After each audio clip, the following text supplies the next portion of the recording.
Bonjour à tous, je vous remercie de votre présence pour notre rendez-vous de l'innovation. Je remercie Kevin Guérin, notre intervenant d'aujourd'hui. Donc, je me présente, Aurélie Martin-Garot, je suis responsable innovation à la Mutualité Bourgogne-Franche-Comté. Et donc, nous allons passer 1 heure à parler des usages responsables de la technologie. Alors, pour présenter en quelques mots la Mutualité française Bourgogne-Franche-Comté. Donc, c'est une union de mutuelles de livre 1. Elle représente la Fédération nationale de la mutualité en région. Dans toutes ses composantes, on retrouve les mutuelles santé. Il y en a 149 en région. Elles couvrent la moitié de la population.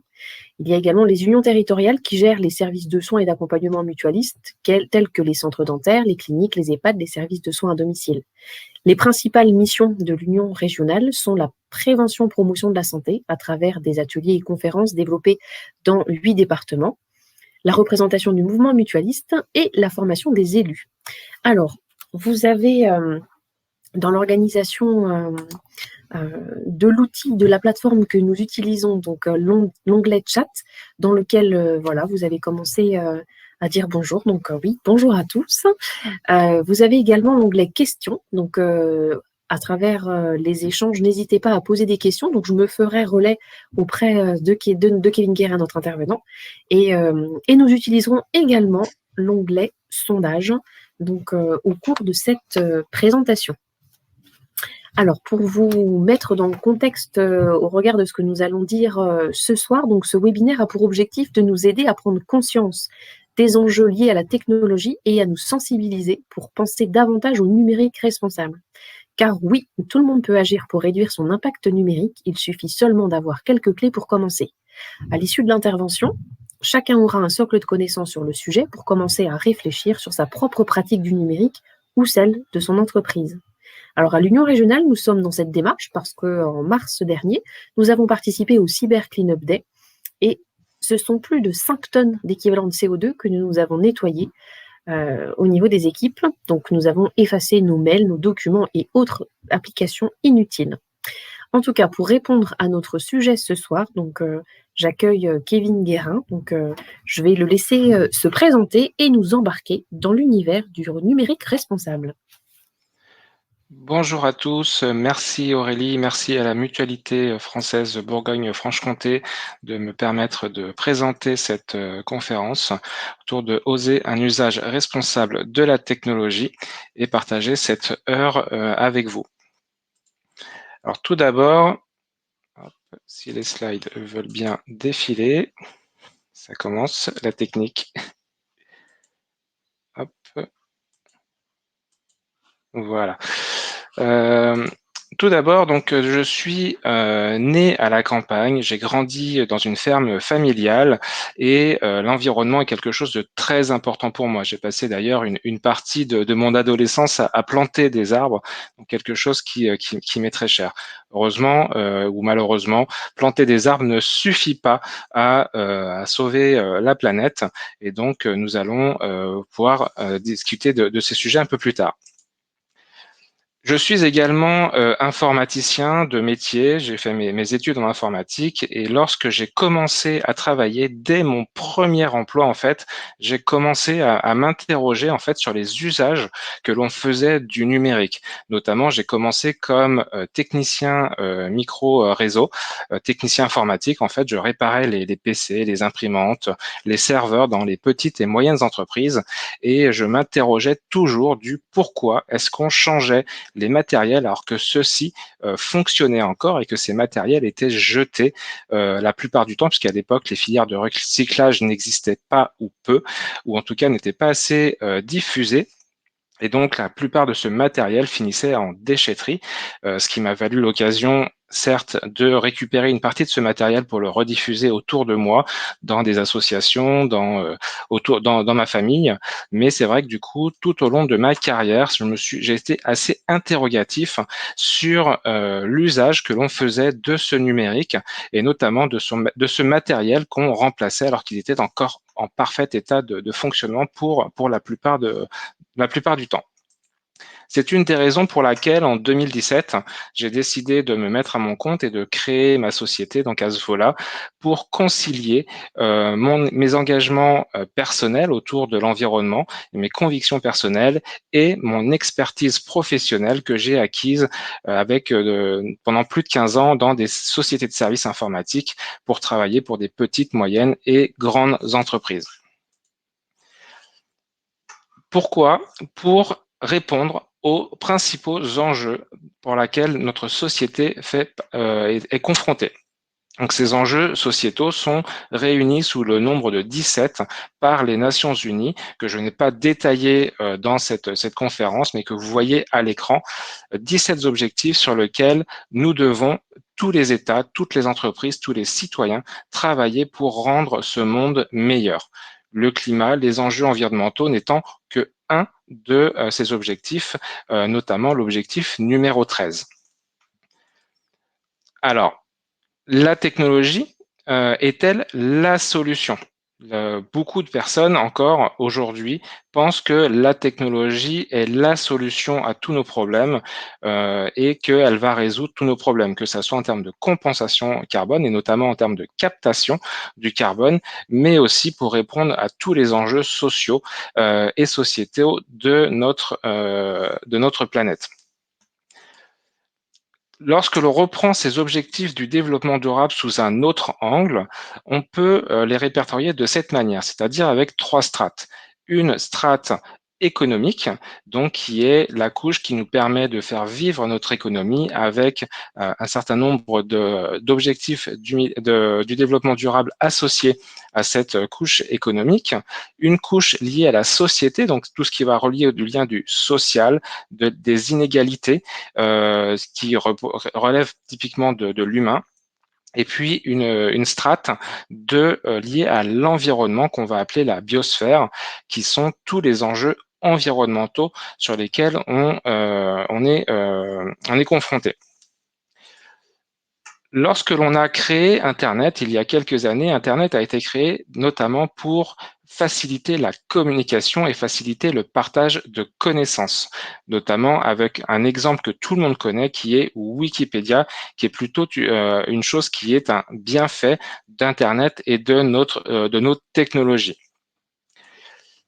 Internet et les nouvelles technologies nous permettent aussi de mener une économie numérique, une économie du partage, une économie des plateformes pour mutualiser un certain nombre d'équipements, que ce soit les taxis avec Uber, mais aussi les logements avec Airbnb et d'autres plateformes qui permettent justement de faire vivre notre économie différemment et d'optimiser une partie de nos ressources matérielles et de nos services. Malheureusement, ces plateformes ou une partie de ces plateformes est confrontée à d'autres problématiques qui est celle de l'emploi, notamment avec les conditions d'emploi de ces salariés et amène d'autres problématiques liées à des externalités négatives au sein de cette économie. On a également en lien direct avec notre société en termes d'externalités négatives, ce qu'on appelle la fracture numérique. Cette fracture numérique, elle existe dans le monde puisqu'il y a encore une grande partie de la population mondiale qui n'est pas connectée à Internet, mais elle existe aussi en France puisque on a ce qu'on appelle des zones blanches, et ces zones blanches, on les retrouve dans des zones rurales ou des zones un peu reculées qui n'ont pas la fibre, qui n'ont pas la DSL ou alors un petit bout d'ADSL et encore moins la 4G ou autre réseau mobile. Cette fracture numérique, elle se traduit aussi d'un point de vue humain par rapport à l'accès et l'utilisation de ces outils, puisque tout le monde n'est pas à l'aise avec ces outils numériques. C'est ce qu'on va on va parler d'électronisme, des gens qui ne savent pas utiliser l'outil numérique et qui, du coup, excluent naturellement une partie de la population à l'usage de certains services. D'un point de vue purement environnemental, la technologie, notamment le numérique, nous permet d'optimiser les ressources, elle nous permet d'optimiser la consommation d'énergie, notamment dans les villes avec les smart grids, pour mieux répartir la consommation entre là où elle est produite et là où elle est consommée, et d'aller sur des circuits les plus courts possibles. Malheureusement, ce numérique a aussi de gros enjeux, des gros impacts environnementaux, notamment en termes de consommation d'électricité, mais aussi en termes de consommation de ressources pour fabriquer tous ces matériels. Et c'est ce que nous allons voir en partie dans les premiers slides. Donc, j'ai réparti cette présentation en 3 grandes parties. La première partie, qui est la plus importante et qui est là où vous devez commencer pour pouvoir faire du numérique responsable, c'est sensibiliser. Sensibiliser vos collaborateurs, mais aussi leur permettre de comprendre quels sont les enjeux environnementaux du numérique. Alors, pour commencer, je vais reprendre tout simplement les dessins de mes enfants qui ont récemment participé à un concours de dessin sur le numérique responsable, donc avec le petit frère qui s'est inspiré de sa grande sœur.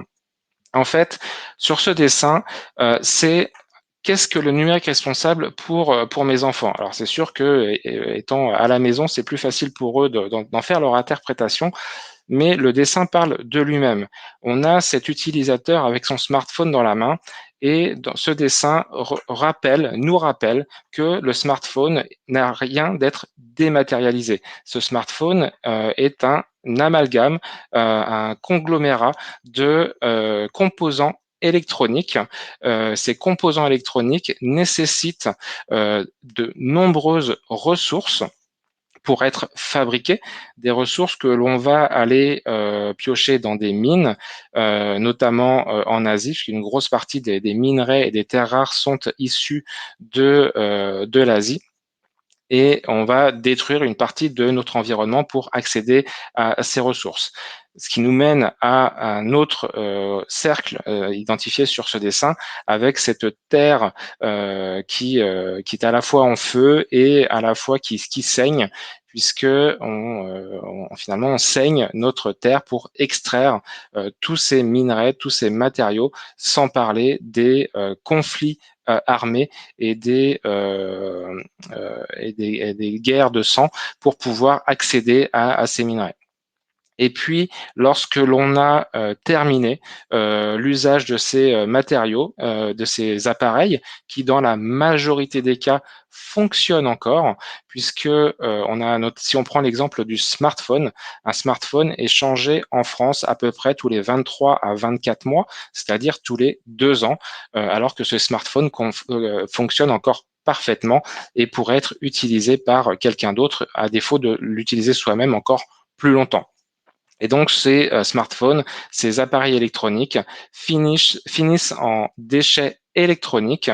Et aujourd'hui, une étude Veritas estime que nous avons 53,6 millions de tonnes de déchets électroniques qui sont jetés par an dans les filières de recyclage, mais surtout dans des décharges à ciel ouvert et qui du coup ne sont pas complètement recyclés, puisqu'aujourd'hui le matériel électronique, le matériel informatique est parmi les matériaux les plus difficiles à recycler, parmi les plus difficiles à retraiter, liés à 2 aspects principaux. Le premier, c'est la miniaturisation de ces appareils qui fait que les quantités de matière à extraire sont en petite quantité et qu'en plus on a une partie qui est en alliage et donc du coup qui la rend encore plus difficile à extraire.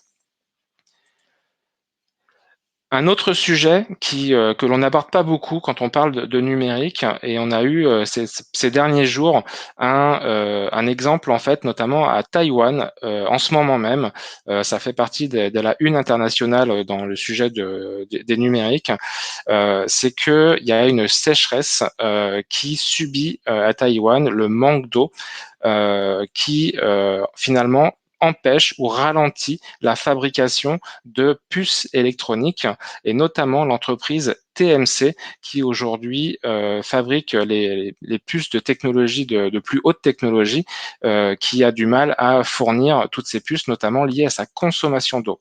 Aujourd'hui, il y a une étude récente justement qui montre que TMC, donc cette entreprise taïwanaise, consomme l'équivalent de 150 000 tonnes d'eau par jour, soit l'équivalent de 60 piscines olympiques. Et en fait, ce sujet nous amène à un problème de fond, puisqu'aujourd'hui, la sécheresse qui sévit à Taïwan, en fait, du coup, il y a des restrictions d'eau, et en fait, les restrictions d'eau ne sont pas faites sur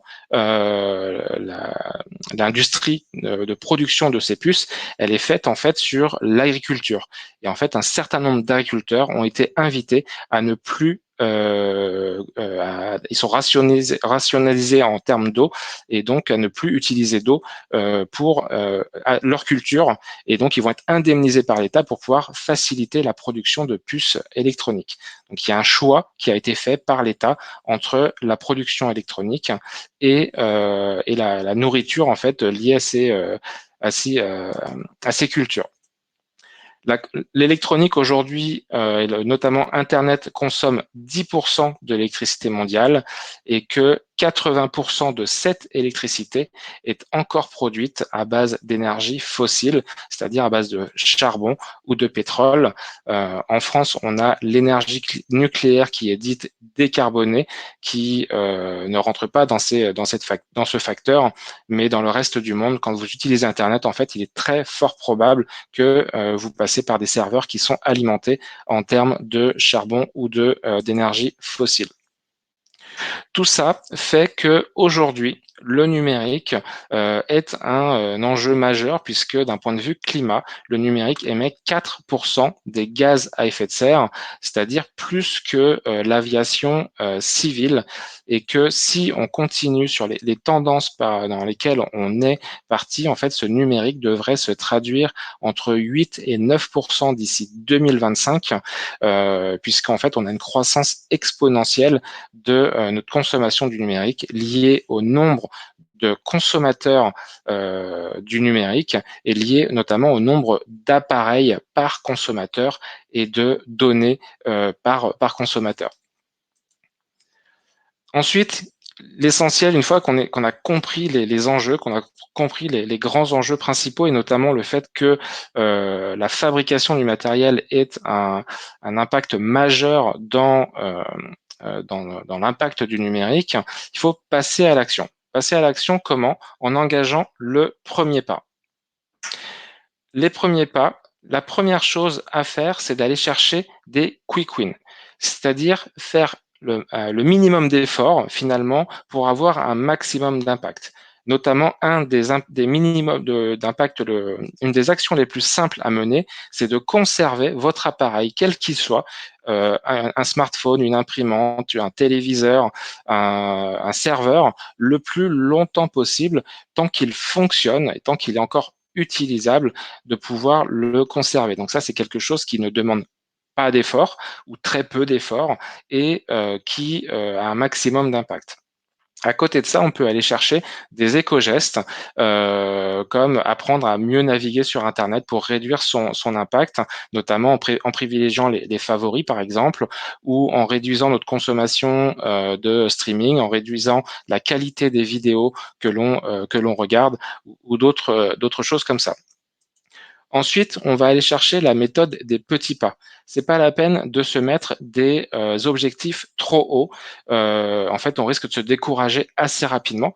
Donc, l'objectif, c'est de commencer simple avec des petites actions, et puis d'y aller petit à petit pour ne pas se décourager.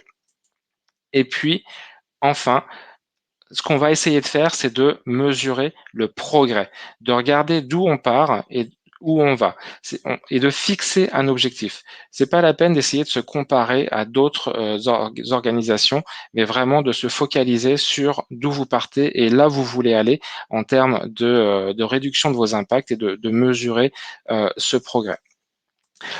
Un des exemples pour engager le premier pas, Aurélie en a parlé tout à l'heure en introduction, puisque la Mutualité française Bourgogne-Franche-Comté a participé à cette opération. Donc, on a initié l'an passé le Cyber World Cleanup Day, qui est une action sur une semaine.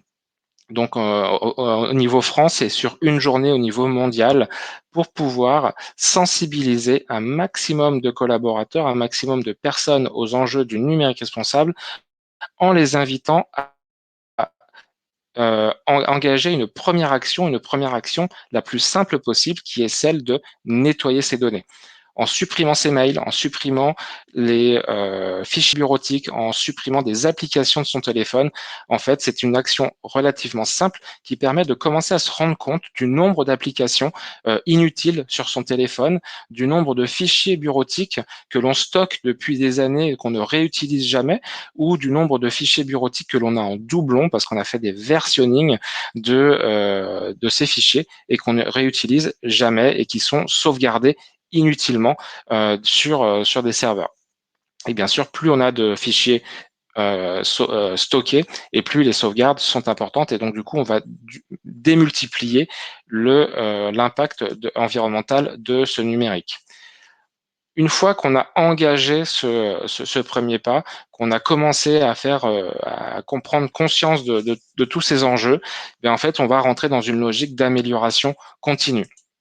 Cette amélioration continue, eh bien, il faut la mesurer, vérifier qu'on est sur la bonne direction, qu'on va sur des bons indicateurs. Puis vérifier la tendance aussi dans le temps, comme on disait tout à l'heure, de vérifier le progrès, être sûr que l'on va dans le bon sens.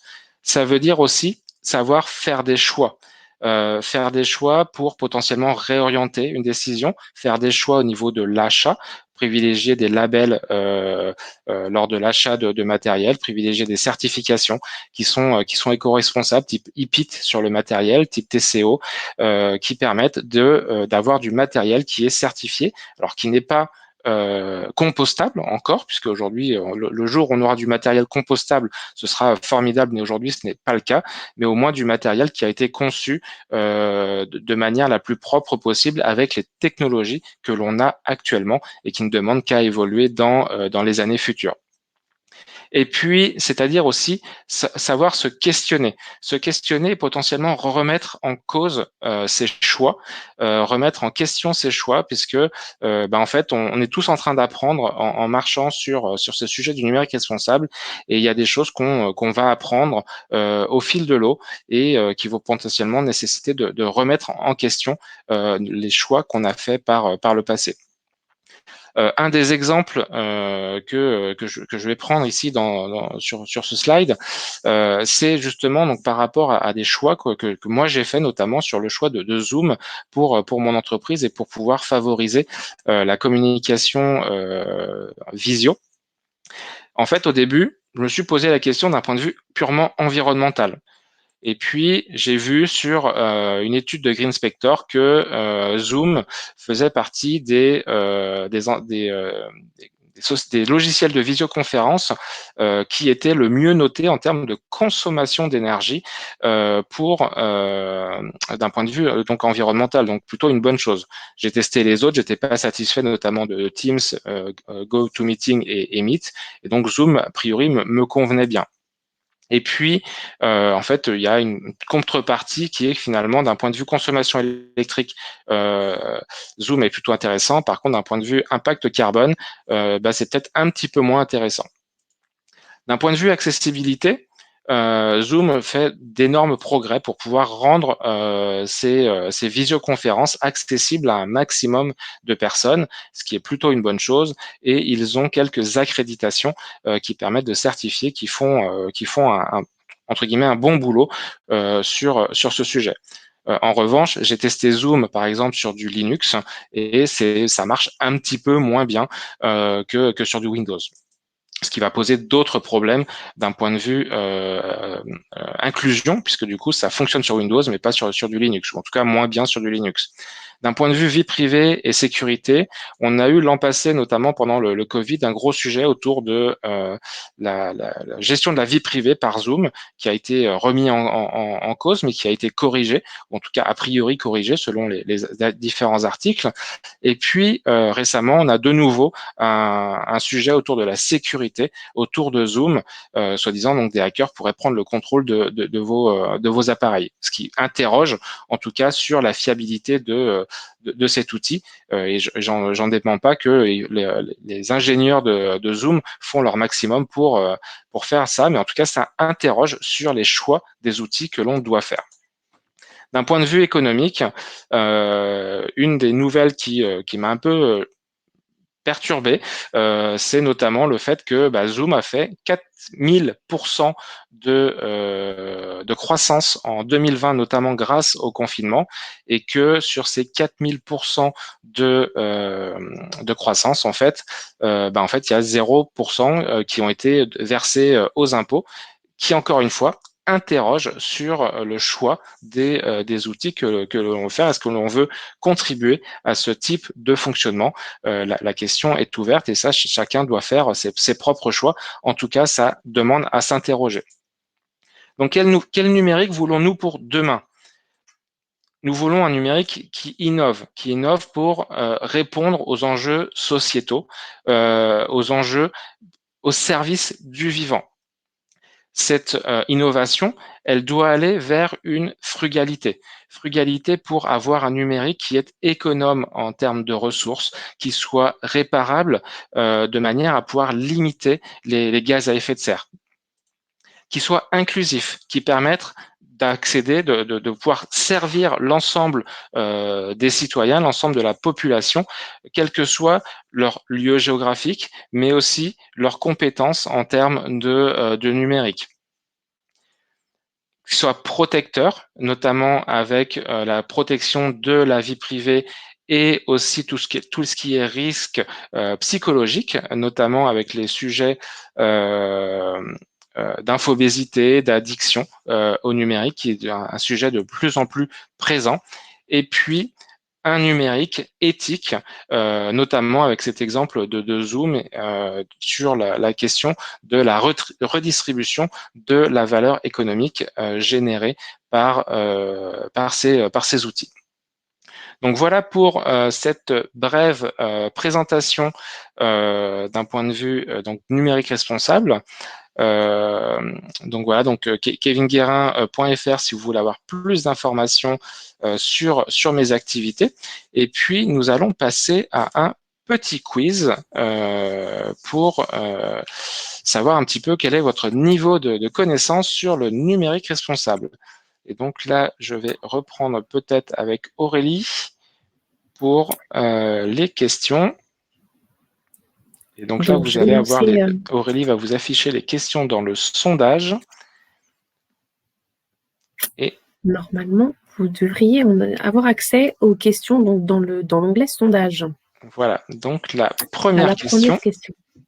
est: quel est le pourcentage de Français qui changent leur téléphone alors qu'il fonctionne encore?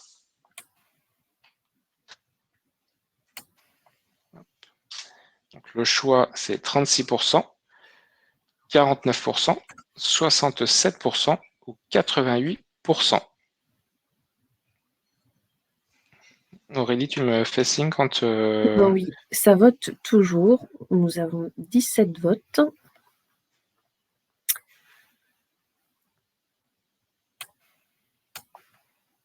Les gens continuent à voter, mais on a déjà les premières tendances. Alors, donc voilà, on va arrêter les votes et je vais t'énoncer les résultats. Voilà, sur le fil, 67%, voilà, c'est la réponse en majorité donnée, enfin voilà, à 47%, majorité. vous êtes, voilà. Tout de suite derrière, à 42%, 88%. Et ensuite, à 11%, 49% des Français. Eh bien, la réponse est 88%.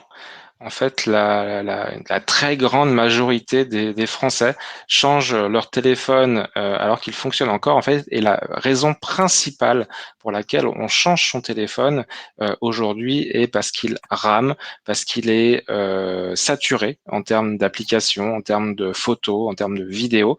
Donc, mais techniquement, le téléphone fonctionne encore d'un point de vue électronique, mais ne correspond plus à l'utilisateur, des fois pour des raisons tout simplement de problèmes de maintenance entre guillemets du téléphone. Et puis après, il y a les effets de mode. Hein. On va parler d'obsolescence marketing, donc de dire en fait on veut le nouvel appareil. Absolument. Donc aujourd'hui, comme je le disais tout à l'heure pendant la présentation, un téléphone, enfin un utilisateur en France change son téléphone tous les 23 à 24 mois, ce qui est beaucoup trop par rapport d'un point de vue purement environnemental, sachant que 90% de l'impact environnemental d'un smartphone est lié à sa phase de fabrication. Donc, plus on change son téléphone et plus on a d'impact environnemental. Donc, il vaut mieux privilégier le réemploi, enfin de garder son téléphone le plus longtemps possible et de privilégier le réemploi de ceux-ci, notamment en les remettant dans des filières de réemploi plutôt que du recyclage et encore moins dans votre tiroir. La deuxième question, en 2020, combien de tonnes de CO2 auraient été inutilement rejetées dans l'atmosphère en raison de l'alimentation du stockage de données inutiles? Une question en lien direct avec le Cyber World Cleanup Day notamment. Donc, on vous donne au choix la réponse, donc 1 million de tonnes de CO2, 3,5 millions, 6,5 millions ou 8,5 millions de tonnes de CO2 qui auraient été rejetées inutilement dans l'atmosphère. Pour les données inutiles que l'on appelle aussi les dark data.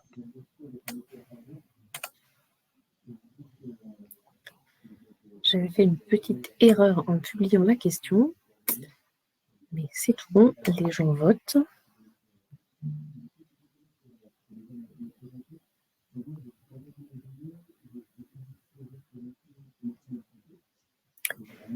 Alors, les votes ne bougent plus. Je te donne les tendances. Alors, il y a une égalité. 35% ont répondu 6,5 millions et 8,5 millions. Et 29% ont répondu 3,5 millions. Donc, la réponse est dans l'égalité des réponses, en tout cas dans les scores égalitaires.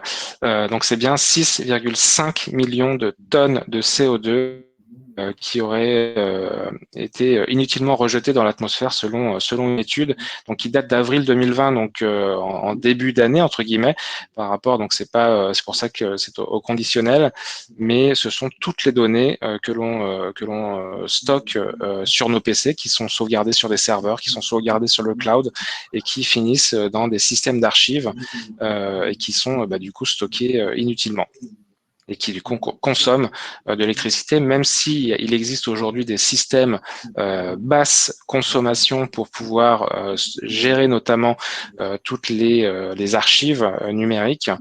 Ces systèmes ont beau être basse consommation, ils consomment quand même un minimum d'électricité.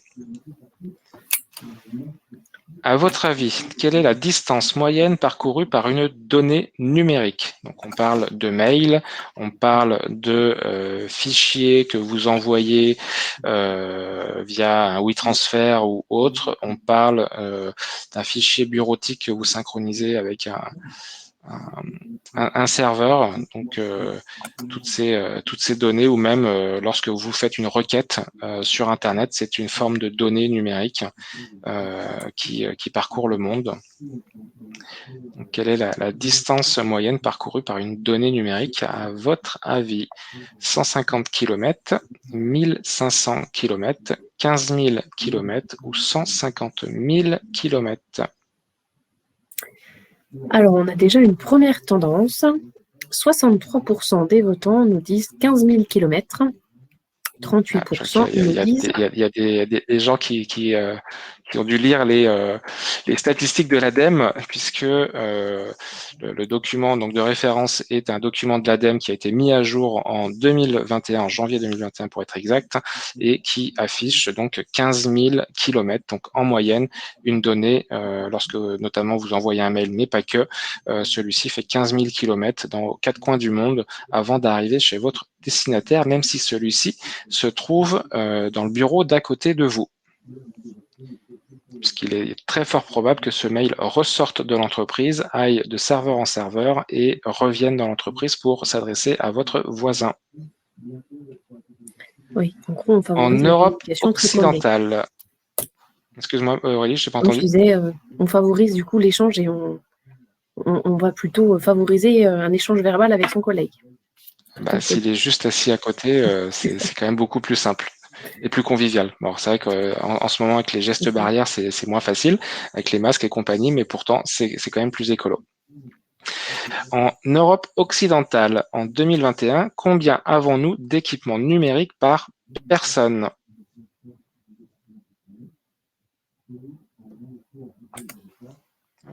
Réponse au choix, pardon.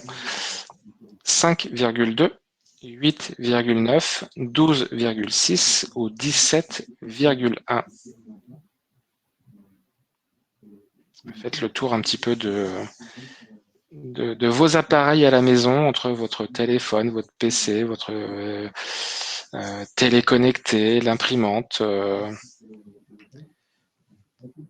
Au début, on se dit que le chiffre est un peu élevé et que c'est pas vrai, et pour autant, quand on fait le tour de chez soi, on se dit que finalement, c'est peut-être une moyenne qui est pas complètement déconnante. Alors, on a une première tendance où la moitié des participants nous disent 8,9. Eh bien, c'est tout à fait ça. Donc, c'est même la même source. Donc, des gens avertis sur ce document de l'ADEME, donc plutôt une très bonne chose. Donc 8,9, sachant que cette tendance, bien sûr, comme je le disais tout à l'heure, en fait, on a de plus en plus d'utilisateurs dans le monde à être connectés sur Internet, et chaque utilisateur a de plus en plus d'appareils pour se connecter à Internet. Donc aujourd'hui, en Europe occidentale, on est autour de 8,9, et d'autres études, notamment du Shift Project, disent que par exemple aux États-Unis, on serait plutôt de l'ordre de 17-18 équipements par foyer. Cette tendance, on a tendance à aller vers cette tendance à augmenter considérablement le nombre d'appareils connectés dans nos foyers et par personne. Dernière question, puis après on passera à vos questions pour finir cette heure. Quel est le pourcentage de Français qui souhaitent modérer leurs usages du numérique? 48%, 69%, 76% ou 82%. Selon une étude qui est parue cette année. Donc la modération n'est pas en lien direct avec le côté environnement, pas forcément en tout cas, c'est aussi en termes d'addiction entre guillemets, ou même si on n'utilise pas le mot, ou on ne voudrait pas utiliser ce mot, mais de pouvoir se déconnecter un petit peu. Et je pense que le fait du télétravail et du confinement, d'être connecté quasiment 24 heures sur 24, a aussi fait que ce chiffre est assez élevé. Alors, au coude à coude, on a 48% et 69%. Et donc la bonne réponse est 69%, donc qui est donnée qui vient de l'ARCEP, et qui fait que le pourcentage des Français 69% des Français souhaitent modérer leurs usages du numérique, potentiellement pour revenir à des choses plus relationnelles. Donc voici pour le quiz, et nous allons pouvoir passer sur une session de questions-réponses pour prendre vos questions. Alors, on a une première question. Donc, où en est-on de la loi contre l'obsolescence programmée, qui peut être un levier efficace et qui en découle? Alors, il y a plusieurs choses autour de.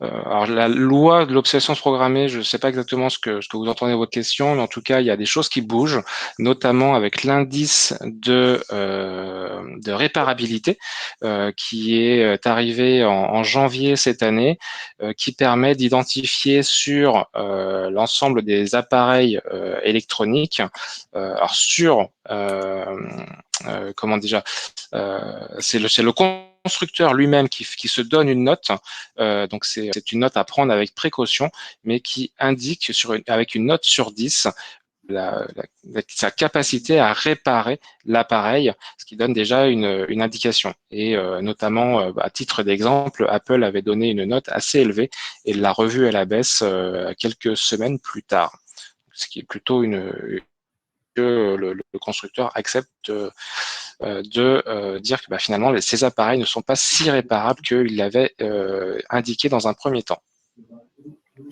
Oui, merci Kevin. Alors voilà, c'était aussi en lien donc avec l'affichage du potentiel de recyclage sur les appareils. Donc voilà, donc c'est un peu c'est le même, un peu similaire à la petite étiquette que vous pouvez avoir sur le frigo sur la consommation énergétique, sauf que là c'est vraiment un indice de réparabilité, donc c'est le fait que votre téléphone ou votre appareil électronique soit réparable. Alors, on a quelqu'un qui est en train de taper donc dans le chat, donc le temps que la question arrive. Donc voilà, n'hésitez pas à utiliser soit l'onglet chat, soit l'onglet questions pour pouvoir poser vos questions. En attendant, moi je vais t'en poser une du coup. Quels seraient les premiers gestes un peu simples en tout cas, mais efficaces pour une entreprise qui souhaite rentrer dans une démarche de numérique responsable, mais vraiment avec des petites choses toutes bêtes, comme tout à l'heure, on parlait du mail à son collègue d'à côté. Il y a peut-être d'autres choses comme ça que tu peux nous donner comme conseil pour une entreprise. Dans le sujet tourne beaucoup autour du matériel. Donc clairement, celui qui a entre guillemets le maximum d'impact et le minimum d'effort, c'est vraiment de conserver son matériel le plus longtemps possible. Donc que ce soit les PC, les smartphones, il y a de plus en plus d'entreprises qui sous-tendent la période de garantie pour passer de 3 ans pour un PC à 4 ou 5 ans, de 2 ans pour un téléphone à 3 ans. Donc déjà étendre la garantie, mais voir, il y a de plus en plus d'entreprises aussi qui, entre guillemets, continuent, même si la garantie est expirée, gardent le matériel jusqu'à ce que ce matériel soit hors service.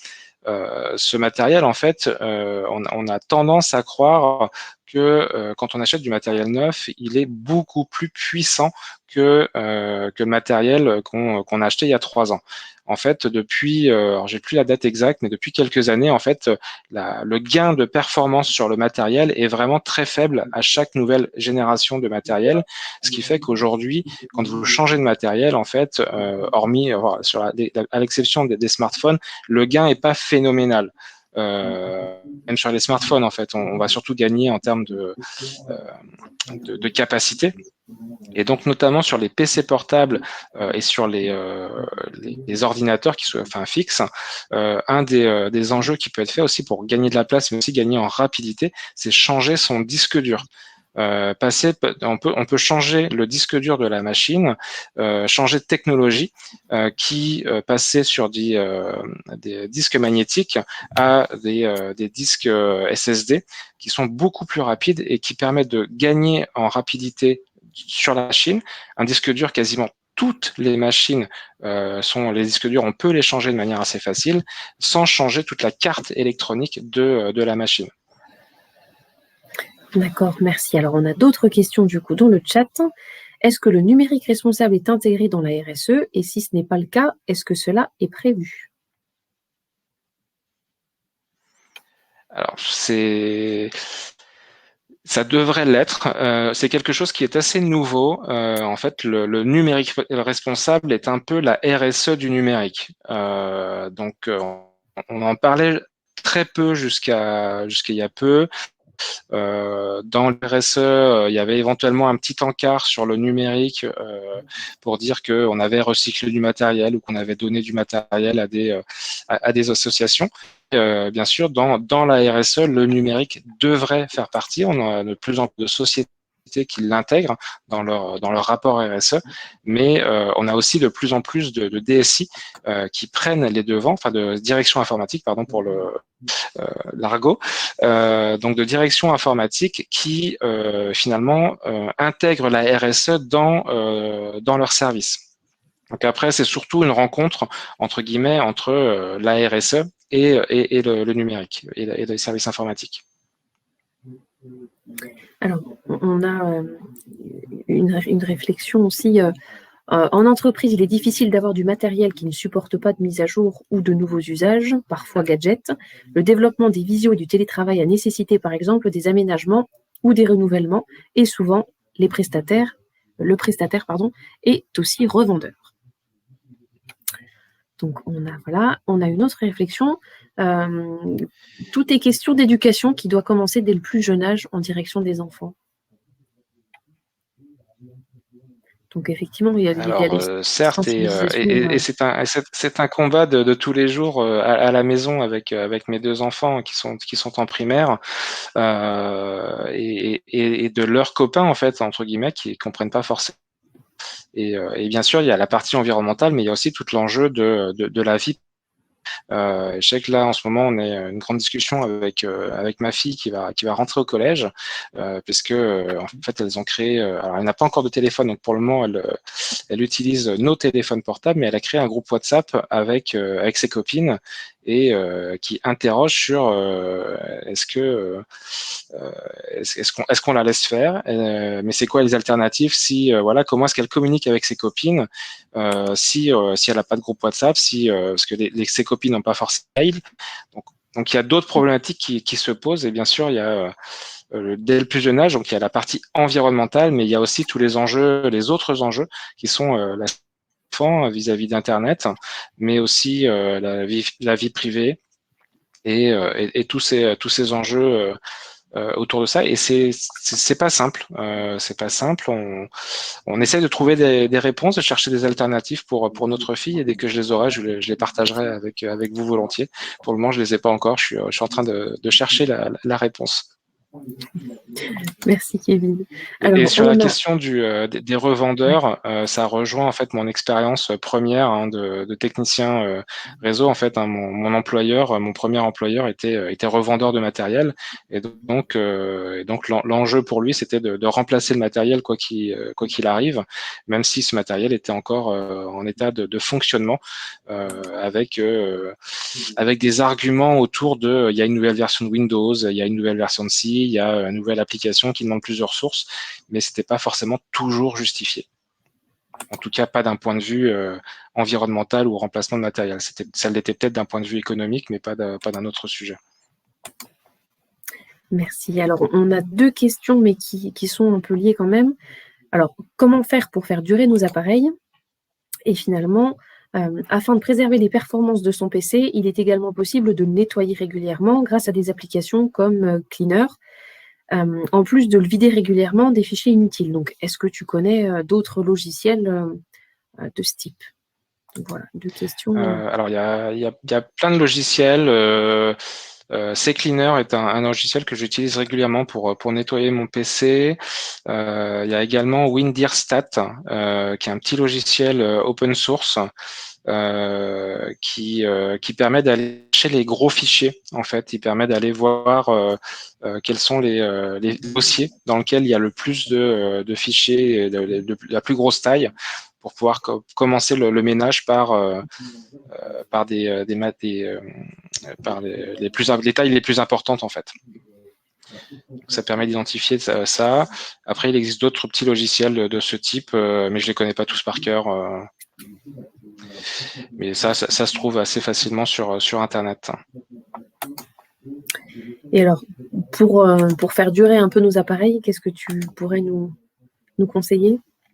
Le nettoyage régulier, supprimer toutes les applications qui ne servent à rien, qui consomment potentiellement de la ressource, puisqu'en fait, il y a plein d'applications, alors particulièrement sur les téléphones, mais c'est aussi vrai sur les PC, qui continuent à tourner ce qu'on appelle en back. Donc, en fait, on la voit pas, qui fonctionne sur notre téléphone ou sur notre PC, mais en fait, elle continue de tourner, et potentiellement, elle continue d'envoyer de l'information sur Internet ou à collecter de l'information. Enfin, il y a plein de tout ce qui est notification, par exemple. À partir du moment où vous recevez une notification, en fait, la notification, il faut bien qu'elle vienne de quelque part. Donc il y a bien un système derrière qui permet d'attendre que vérifier régulièrement que votre téléphone ne reçoit pas de notification. Et une fois qu'il a cette information, il vous l'envoie. Donc en fait, toutes les notifications déjà potentiellement les désactiver, parce que ça c'est juste d'un point de vue charge mentale, c'est un autre sujet, et ça vient jouer. Et puis plutôt que de juste désactiver les notifications d'une application dont vous ne vous servez plus, autant la désinstaller, puisque du coup vous êtes sûr que elle consommera plus de ressources, que deux, vous recevrez plus de notifications, et que trois, elle ne sera pas mise à jour, donc du coup elle ne consommera pas de bande passante inutile.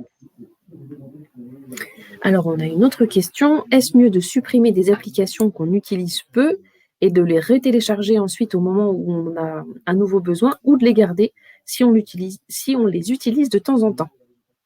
Alors ça dépend beaucoup de l'application, ça dépend beaucoup de à quelle fréquence. C'est sûr que si vous l'utilisez qu'une fois par an parce que vous allez en vacances à Saint-Tropez et vous avez l'application de la ville qui vous sert une semaine par an, est-ce que ça vaut la peine de la garder, d'avoir toutes les mises à jour pendant un an? Je suis pas certain, enfin, sauf si vous voulez avoir la météo de Saint-Tropez quand vous êtes en région parisienne.